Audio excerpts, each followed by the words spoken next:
The Art of War by Sun Tzu, translated by Lionel Giles.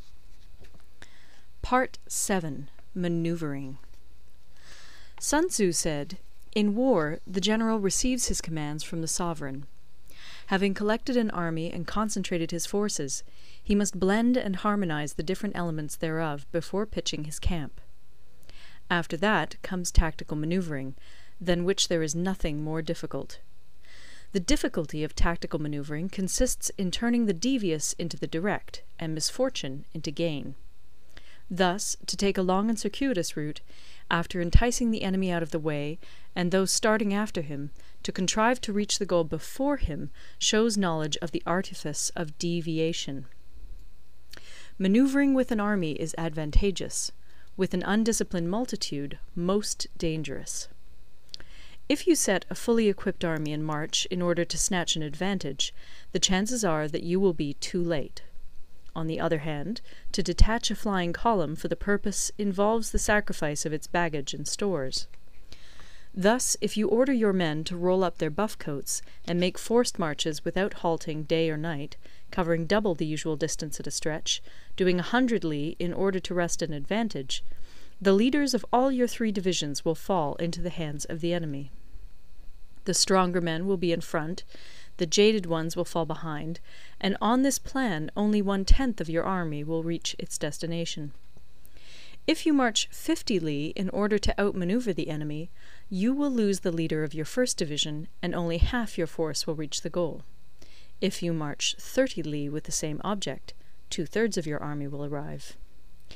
We may take it then that an army without its baggage train is lost; without provisions, it is lost; without bases of supply, it is lost.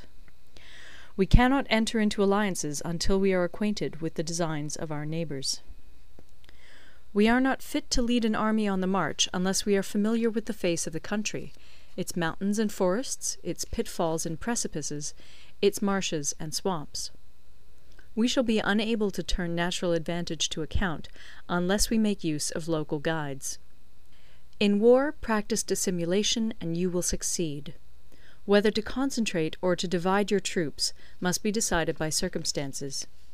Let your rapidity be that of the wind, your compactness that of the forest.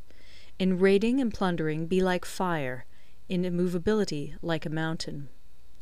Let your plans be dark, and impenetrable as night, and when you move, fall like a thunderbolt. When you plunder a countryside, let the spoil be divided amongst your men. When you capture new territory, cut it up into allotments for the benefit of the soldiery. Ponder and deliberate before you make a move. He will conquer who has learnt the artifice of deviation. Such is the art of manoeuvring. The Book of Army Management says, "On the field of battle the spoken word does not carry far enough. Hence the institution of gongs and drums. Nor can ordinary objects be seen clearly enough. Hence the institution of banners and flags. Gongs and drums, banners and flags, are means whereby the ears and eyes of the host may be focused on one particular point. The host thus forming a single united body, it is impossible either for the brave to advance alone, or for the cowardly to retreat alone. This is the art of handling large masses of men. In night fighting, then, make much use of signal flyers and drums, and in fighting by day, of flags and banners, as a means of influencing the ears and eyes of your army. A whole army may be robbed of its spirit; a commander-in-chief may be robbed of his presence of mind. Now, a soldier's spirit is keenest in the morning; by noonday it has begun to flag, and in the evening his mind is bent only on returning to camp. A clever general, therefore, avoids an army when its spirit is keen, but attacks it when it is sluggish and inclined to return. This is the art of studying moods. Disciplined and calm, to await the appearance of disorder and hubbub amongst the enemy. This is the art of retaining self-possession. To be near the goal while the enemy is still far from it, to wait at ease while the enemy is toiling and struggling, to be well fed while the enemy is famished. This is the art of husbanding one's strength. To refrain from intercepting an enemy whose banners are in perfect order, to refrain from attacking an army drawn up in calm and confident array, This is the art of studying circumstances. It is a military axiom not to advance uphill against the enemy, nor to oppose him when he comes downhill. Do not pursue an enemy who simulates flight. Do not attack soldiers whose temper is keen. Do not swallow bait offered by the enemy. Do not interfere with an army that is returning home. When you surround an army, leave an outlet free. Do not press a desperate foe too hard. Such is the art of warfare. End of Part 7. Part 8. Variation in Tactics. Sun Tzu said, "In war, the general receives his commands from the sovereign, collects his army, and concentrates his forces.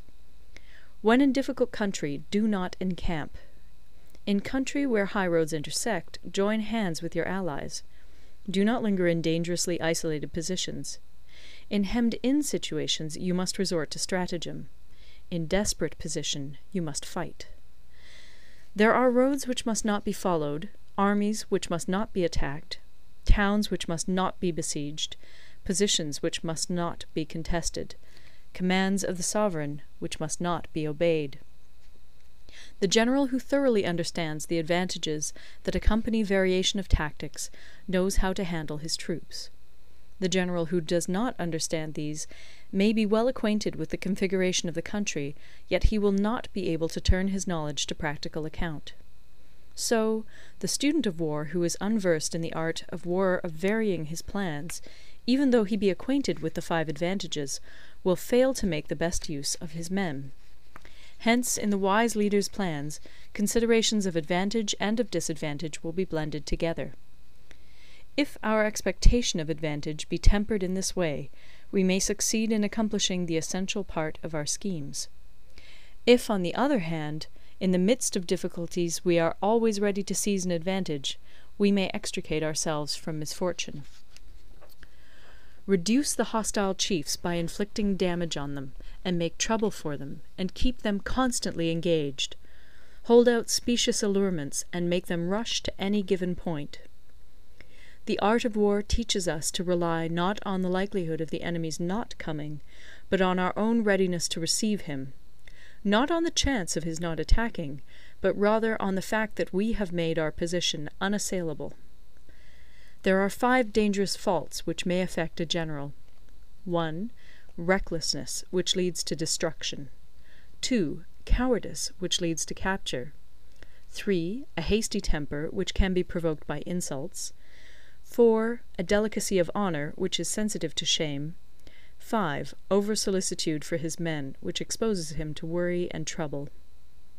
These are the 5 besetting sins of a general, ruinous to the conduct of war. When an army is overthrown and its leader slain, the cause will surely be found among these 5 dangerous faults.